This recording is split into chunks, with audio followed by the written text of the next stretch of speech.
बऱ्याच बाबी आहेत. मराठा आरक्षणच्या बाबतीमध्ये मराठा आरक्षण आज आपण जे मी अजितदादा म्हणाले, मी शपथ घेतली होती त्याप्रमाणे मराठा आरक्षण 10% देण्याचा निर्णय आपल्या सरकारने घेतला. एक धाडसी निर्णय घेतला.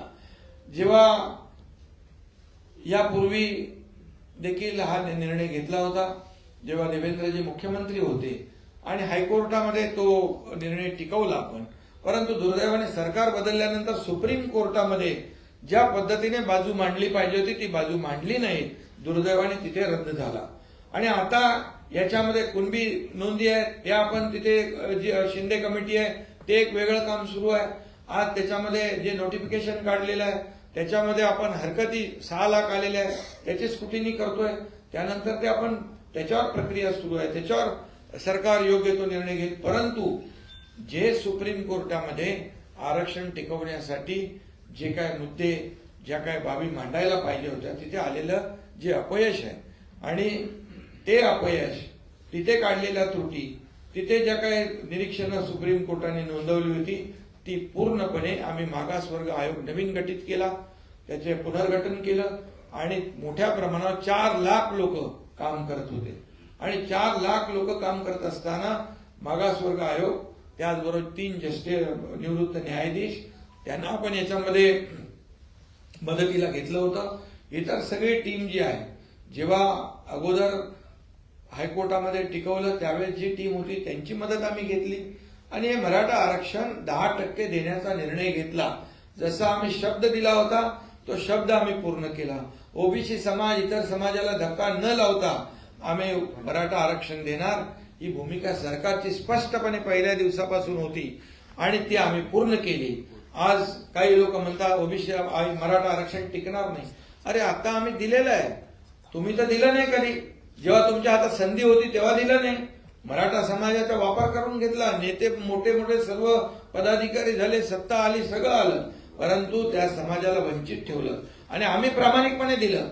आता तुम्ही सांगताय टिकणार नाही. अरे का टिकणार नाही त्याची कारणं द्या. आणि मराठा समाजाला दिलेलं आरक्षण पूर्णपणे कायद्याच्या चौकटीत आणि कायद्याच्या कसोटीवर टिकणार आहे. मोठ्या प्रमाणावर आपण एम्पिरिकल डेटा गोळा केलेला आहे. तो फक्त सॅम्पल सर्व्हे नाही, एक्सटेन्सिव्ह सर्व्हे केला आहे, डिटेल्ड सर्व्हे केलेला आहे. मराठा समाज मागास कसा आहे सोशली आणि एज्युकेशनली हा पूर्णपणे, जसं कोर्टाने म्हटलं तुम्ही पहिलं मागास सिद्ध करा. कोर्टाने ज्या ज्या बाबी मांडलेल्या आहेत त्या त्या बाबींचा अंतर्भाव आम्ही मराठा समाजाला आरक्षण देताना केलेला आहे. त्यामुळे मराठा समाज दिलेलं आरक्षण पूर्णपणे कायद्याच्या चौकटीवर बसण्यासाठी, टिकण्यासाठी शासन पूर्ण ताकद लावेल. आणि आम्हाला विश्वास आहे ज्या बाबी सुप्रीम कोर्टाने ज्या मांडल्या होत्या, जी निरीक्षणं नोंदवली होती, ज्या त्रुट्या दाखवल्या होत्या त्या पूर्णपणे दूर यामध्ये केलेल्या आहेत. त्यामुळे विरोधी पक्षाने देखील हे आरक्षण कसं टिकलं पाहिजे अशा सूचना न करता टिकणार नाही, टिकणार नाही, टिकणार नाही, का टिकणार नाही याची कारणं तर देत नाहीत. आणि म्हणून मी आपल्याला एवढंच सांगतो की आज मराठा समाजाला आरक्षण आपण दिलंय, जसा शब्द दिला त्याप्रमाणे सरकार वागलेलं आहे. त्याचबरोबर ज्यांना कुणबी नोंदी सापडत नव्हत्या त्यांचं देखील आम्ही जस्टिस शिंदे समितीच्या माध्यमातून तेही काम सुरू केले, त्याचं नोटिफिकेशन काढले, त्याच्या हरकती आल्या. आणि म्हणून अगदी तात्काळ यामध्ये कायदेशीर प्रक्रिया सगळ्या बाबी ज्या आहेत या पूर्ण केल्या पाहिजेत. एवढ्या घाई गडबडीमध्ये कुठलाही निर्णय घेता येणार नाही आणि आम्ही कोणाची फसवणूक करणार नाही. आम्ही कुणालाही फसवणार नाही. पहिल्या दिवसापासून आमची भूमिका स्पष्ट आहे आणि म्हणूनच जो काही निर्णय घेतलाय हा टिकणारा निर्णय आम्ही घेतलेला आहे. आणि म्हणून माझी विरोधी पक्षाला देखील त्यांनाही आव्हान आहे की यामध्ये मराठा समाजाला आरक्षण दिल्यानंतर, तुम्ही दिलं नाही पण आम्ही दिल्यानंतर उलट तुम्ही त्याच्यामध्ये सहकार्याची भूमिका घ्यायला पाहिजे. ते कसं टिकेल या बाबतीत चांगलं बोललं पाहिजे. ते टिकणार नाही असं संभ्रम निर्माण करून मराठा समाजाला त्याचं खच्चीकरण करण्याचं काम कोण करतंय याचा देखील जनतेसमोर उलगडा नक्कीच होईल. आणि म्हणून मी एवढंच सांगेन की आता सरकारने निर्णय घेतलाय, सरकारने निर्णय घेतलेला असताना यामध्ये टिकवण्याचा देखील जबाबदारी आमची आहे. आणि म्हणूनच या कायदा सुव्यवस्था राखण्याची जबाबदारी देखील आमची आहे. त्यामुळे कुणीही या संयम पाळावा, कायदा हातात घेता कामा नये. शेवटी सर्वसामान्य माणसाला या राज्यामध्ये सुखाने, समाधानाने, आनंदाने जगण्याचा अधिकार आहे. त्यामुळे सरकारने जो शब्द दिला तो शब्द पाळलेला आहे. आणि म्हणून आंदोलनकर्ते जे कोणी असतील त्यांनी देखील या सगळ्या गोष्टी सरकारने केलेल्याची जाणीव ठेवली पाहिजे. सरकारने आतापर्यंत जे जे काही केलं, जस्टिस शिंदे कमिटी नेमली, अगदी तेलंगणा, हैदराबाद पर्यंत त्या ठिकाणी देखील आपले लोक गेले. त्या ठिकाणी देखील जे काही पुरावे आहेत ते आपण शोधतोय. आणि म्हणून मराठा समाजाला ओबीसी प्रमाणे जोपर्यंत आरक्षण मिळत नव्हतं सवलती देण्याचा निर्णय आपण घेतला. सारथी असेल, अण्णासाहेब पाटील आर्थिक विकास महामंडळ असेल, त्याचे 10 लाखाचे 15 लाख आपण त्याचं कर्ज आपण व्याज आपण भरतोय सरकार म्हणून. आज हॉस्टेल ज्या ठिकाणी आहेत तिथे हॉस्टेल दिलेत, जिथे हॉस्टेल नाही त्यांना आपण भाडं वाढवून ते स्वधार योजना सुरू केली. आणि सगळं जे आहे हे आपण सकारात्मक करतोय. आज किती अधिसंख्य पदं होती, कोणी हिंमत केली? आमच्या सरकारने हिंमत केली. 5,000 लोकांना ज्यांचं सिलेक्शन झालं होतं, अपॉइंटमेंट मिळाली नव्हती, ते त्यांना अपॉइंटमेंट देण्याचं धाडस देखील आमच्या सरकारने केलं. 5,000 लोकांना आज नोकऱ्या मिळालेल्या आहेत. मध्ये मॅटमध्ये 500 लोक गेले होते एमपीएससीचे, तिथे हायकोर्टामध्ये बाजू मांडून लढवून त्यांना परत त्यांना नोकऱ्या दिल्या आम्ही. कुठं सरकार मागे पडतंय, कुठे सरकार कमी पडतंय हे तर दाखवा. आणि म्हणून ह्या सगळ्या ज्या काही बाबी आहेत, या राज्यामध्ये काही लोकांचं अराजकता पसरवण्याचं जे काही हे आहे, कारस्थान आहे, हे कुणी करता कामा नये. या राज्यातली जनता सुज्ञ आहे, या महाराष्ट्रातली जनता सुज्ञ आहे. आणि सरकार जे काम करत आहे याचा देखील साक्षीदार जनता आहे.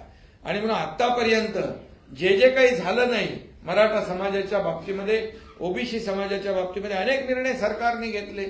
आज आपल्या धनगर समाजाचा पण आपण कॅबिनेटमध्ये तोही निर्णय आज आपण घेतला. 5,500 ते 10,000 5,500 ते 10,000 संख्या वाढवण्याचा. समाजाला, सर्व समाजाला मुख्य प्रवाहामध्ये आणण्याचं काम सरकार करत आहे.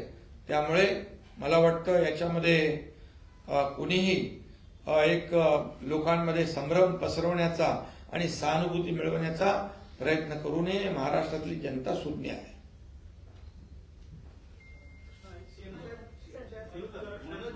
पाटील वारंवार त्यांच्या मागण्यांमध्ये बदल करतायत, नवीन मागण्यांचा समावेश करतायत. आणि आज त्यांनी दुपारी जे स्टेटमेंट केलेले असंसदीय शब्द काही वापरलेले आहेत त्यांनी, तर त्या संदर्भात आपली काय प्रतिक्रिया? दुसरं म्हणजे त्यांच्या विधानामागे विरोधी पक्षांचे नेते आहेत का? काही जणांनी आरोपी थेट केलेले आहेत. शरद पवार साहेबांचं, उद्धव ठाकरेंचं नाव येते, राजेश टोपे यांचं जे स्थानिक नेते जालन्याचे, त्यांचे देखील नाव घेतलेलं आहे. खरं म्हणजे मनोज जरांगे पाटील एक मराठा समाजासाठी एक प्रामाणिक भावना मनामध्ये ठेवून या लढ्यामध्ये उतरले अशी आमची पूर्ण भावना होती. आणि त्याप्रमाणे मग जस्टिस शिंदे कमिटी आम्ही केली. आतापर्यंत कुणबी प्रमाणपत्र मिळत नव्हतं, ते देण्याचं काम सुरू झालं. मग त्याच्यामध्ये त्यांची मागणी आली सरसकट द्या. त्याच्यानंतर मागणी आली सगळ्या मराठवाड्यात पुरती मर्यादित होती, त्यानंतर अख्ख्या राज्यामध्ये व्याप्ती वाढवा, ती आम्ही वाढवली. त्यानंतर सगळ्या सोयऱ्याची मागणी आली, त्याच्यावर नोटिफिकेशन काढलं, त्याच्यावर हरकती आलेल्या आहेत, त्या अद्याप त्याच्यावर प्रक्रिया सुरू आहे. त्यानंतर ओबीसी मधून द्या. अशा प्रकारच्या मागण्या वेगवेगळ्या वेळोवेळी बदलत गेल्या. आणि खरं म्हणजे आता मी स्वतः मुख्यमंत्री म्हणून त्यांना भेटायला जालना या ठिकाणी गेलो. किती आतापर्यंत किती आंदोलनं झाली, 56 मोर्चे झाले मुंबईमध्ये. ज्यावेळेस देवेंद्रजी मुख्यमंत्री होते 56 आंदोलनं मोर्चे झाले, शांततेत झाले. अगदी कायदा कोणी हातात घेतला नाही, सगळ्यांनी त्याची वाहवा केली. मराठा समाजाचे 56 मोर्चे झाल्यानंतर कुठल्याही समाजाला त्रास झाला नाही. परंतु यावेळेस काय झालं, यावेळेस कुठे आग लावली, कुठे काय केलं, दगडफेक झाली, कुठे काय, हे सगळं मराठा समाज हा संयमी आहे. मराठा समाजाने शिस्तीने आंदोलनं केलेली आहे.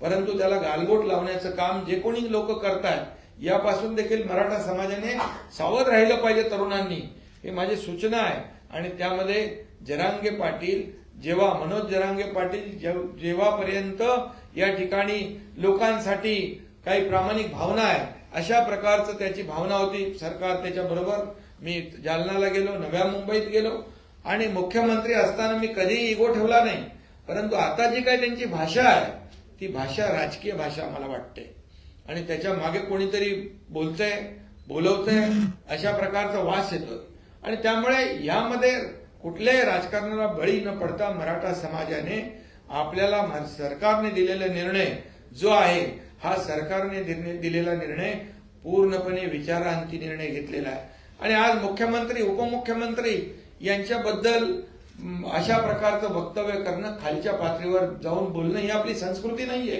ही महाराष्ट्राची संस्कृती नाहीये. आंदोलनकर्ते अनेक होऊन गेले. आज देवेंद्रजींच्या बाबतीमध्ये कुठला आरोप केला त्यांनी? अशा प्रकारचं कुणीतरी त्यांना सांगायला लावतंय का याचा त्यांनी विचार केला पाहिजे. जर देवेंद्रजी मराठा समाजाच्या विरोधामध्ये असते तर त्यांनी मागच्या वेळेस जे आरक्षण दिलं आम्ही सगळे एकत्र होतो, मराठा समाजाला आरक्षण मिळवून दिलं, त्यासाठी खूप मेहनत आम्ही घेतली. त्यावेळेस हायकोर्टामध्ये देखील टिकवलं ते, हे टिकलं नाही त्या सुप्रीम कोर्टामध्ये. याला जबाबदार कोण आहे? आणि म्हणून अशा प्रकारचे खालचे पातळीवरचे आरोप हे महाराष्ट्र सहन करत नाही. महाराष्ट्राची ती संस्कृती नाही, महाराष्ट्राची ती परंपरा नाही. आता याच्यामधून एवढं सगळं केल्यानंतर दिल्यानंतर त्यांना अपेक्षितच नव्हतं विरोधी पक्षाला एवढ्या लवकर मराठा आरक्षण मिळेल. अरे आम्ही डे नाईट काम केलं, 400 लोक 4 लाख लोक काम करत होते दिवस रात्र आणि दिवस रात्र त्यांना अपेक्षितच नव्हतं मराठा आरक्षण 10% मिळेल. त्यांना वाटलं हे सगळं जाळत सगळं हे कायदा सुव्यवस्थेचा प्रश्न निर्माण होईल, समाजामध्ये तेढ निर्माण होईल अशीच भावना होती त्यांची, मिटवण्याची भावना नव्हती. आणि म्हणून हे दिलं. त्याचबरोबर कुणबी प्रमाणपत्र मिळत आहे ते पण आपण सुरू केलं. मराठा समाजाला ओबीसी प्रमाणे सवलती मिळत आहेत हेही आपण सरकारने सुरू केलं. काय सरकारने केलं नाही ते सांगा. तुम्ही तर केलं नाही आणि जे सरकार करतंय त्याच्यामध्ये आडवे येत आहे. बिलकुल मी एवढंच सांगतो, या महाराष्ट्रातली जनता सुज्ञ आहे. तुम्हाला योग्य तुमची जागा दाखवेल आणि मला एवढंच सांगायचं आहे, आंदोलनकर्त्यांनी कायदा हातात घेता येणार नाही.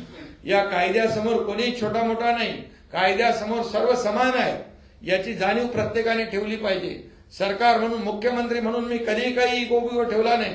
कशाला जायचं, कशासाठी जायचं, हजारो आंदोलनं झाली या राज्यामध्ये, तेव्हा अशा प्रकारचं कधीही कोणी वागलं नाही. आणि म्हणून प्रत्येकाने आपल्या आपल्या मर्यादेमध्ये राहिलं पाहिजे. या आपल्यामुळे समाजाला त्रास होता कामा नये, कायदा सुव्यवस्थेचा प्रश्न निर्माण होता कामा नये याची दखल आणि नोंद प्रत्येकाने घेतली पाहिजे. आणि या सगळ्या मागे सरकार पूर्णपणे लक्ष ठेवून आहे. आणि कुणाला वाटत असेल की सरकारला काही माहित नाही, परंतु सरकार गृह विभाग या बाबतीमध्ये पूर्णपणे लक्ष ठेवून आहे. मी पुन्हा एकदा सांगतो, या राज्यातली कायदा सुव्यवस्था बिघडवण्यासाठी जे कोणी जबाबदार असतील त्यांना बिलकुल सरकार पाठीशी नाही, माफ करणार नाही.